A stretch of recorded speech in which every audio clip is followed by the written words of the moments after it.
कि भाजपा के लोग जो है किसी न किसी प्रकार से कोर्ट जाकर के इसको निरस्त कराएंगे। इसलिए माननीय मुख्यमंत्री जी ने एक मिनट मेरी बात तो सुन लो। अरे बात है, एक चीज जानकारी देना चाहिए अध्यक्ष महोदय, पहले हम तो बोल लेंगे फिर बोलिएगा।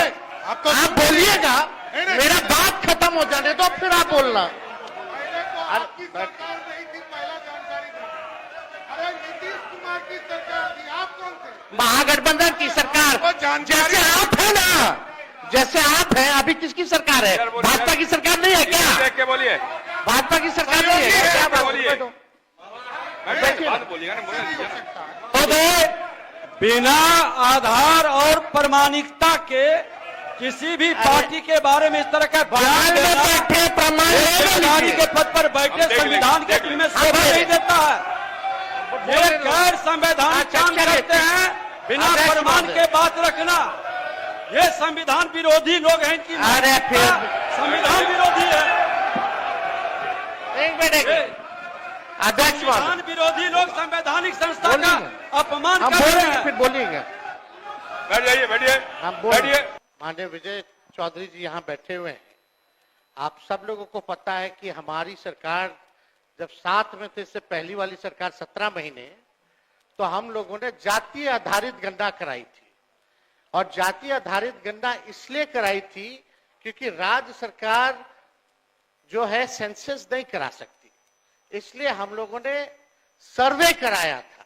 और उस सर्वे के आधार पर हम लोगों ने आरक्षण की सीमा महोदय 65% करने का काम किया था, जिसमें कि पिछड़े, अति पिछड़े, दलित, आदिवासी समाजों का आरक्षण हम लोगों ने बढ़ाया और ईडब्ल्यूएस 10% एज इट इज रखा। आज संविधान दिवस है महोदय, और संविधान दिवस के दिन पर कम से कम ये चर्चा, कम से कम सरकार से अपेक्षा ये की जाएगी कि इसका कम से कम जवाब देने का काम करे। और इस दिशा में आरक्षण जो हमारी सरकार, जो महागठबंधन की थी पूर्व में, जो 65% हम लोगों ने बढ़ाया था, इसके लिए क्या कदम उठा रही है फिर से लाने के लिए। अध्यक्ष महोदय, आप जान रहे हैं कि हाई कोर्ट 9/11/23 में यह पारित हुआ था, मेरे जन्मदिन के अवसर पर, आपको बखूबी याद होगा।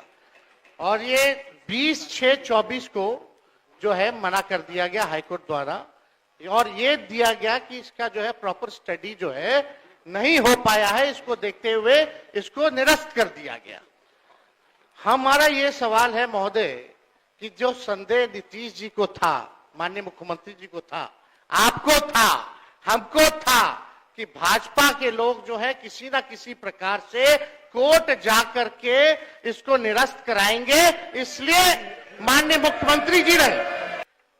मुख्यमंत्री जी जब हम लोगों ने पारित किया 9/11/2023 में, तो एक तय हुआ हमारे मंत्रिमंडल द्वारा कैबिनेट में, माननीय मुख्यमंत्री जी के आदेश पे, कि डर है कि कहीं ये कानून जो हम लोगों ने आरक्षण का लाया है खत्म ना हो जाए। इसके लिए आप सब लोग मिलकर के प्रेस कॉन्फ्रेंस कर लीजिए। और सम्राट चौधरी जी जो आप बोले, उस प्रेस कॉन्फ्रेंस का वीडियो हम आपको भेज देंगे आप दोनों को। उसमें माननीय चौधरी जी ने क्या कहा था, अशोक चौधरी जी ने क्या कहा था, हमने क्या कहा था, आपको प्रमाण मिल जाएगा।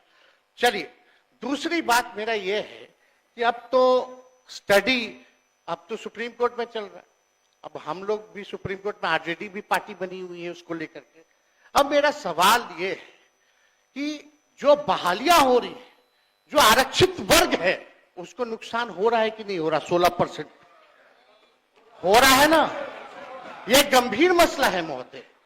पिछड़ों का, अति पिछड़ों का, दलितों का, आदिवासियों का, जो भी आरक्षित वर्ग है, उनका भारी नुकसान हो रहा है।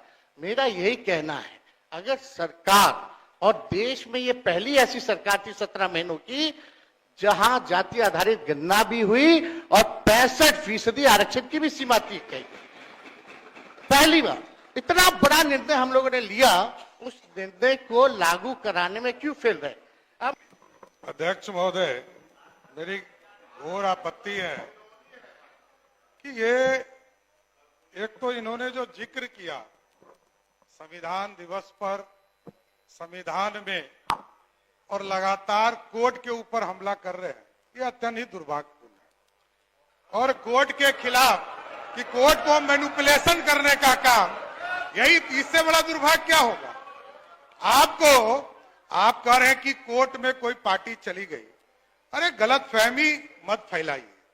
आपको 15 साल आपके आदरणीय माताजी पिताजी को राज करने का मौका दिया था, एक व्यक्ति को आरक्षण नहीं मिला। बिहार में एक व्यक्ति को आरक्षण नहीं मिला और आप आज आरक्षण की बात कर रहे हैं। अरे यहाँ तो 2001 का भी चुनाव याद है लोगों को, कोई मुखिया के आरक्षण नहीं था, ना अति पिछड़े को ना दलित को। और आप कहानी सुना रहे हैं 2006 में जब एनडीए की सरकार बनी तब पिछड़ों को अति पिछड़ों को आरक्षण मिला। ये कहां से आप सिखा रहे हैं? देखिए, अरे मैं जानता हूं, आपको जानता हूं अच्छे से, बैठ जाइए। देखिए 15 साल को लोग भूला नहीं है और अच्छी तरह से जानता है कि आप आरक्षण के कितने समर्थक हैं। एक व्यक्ति को आरक्षण नहीं दिया, एक व्यक्ति को, कोई पिछड़ों को, दलितों को, अति पिछड़ों को बिना आरक्षण का। और किसी भी हालत में, किसी भी हालत में सब लोग जानते हैं। देखिए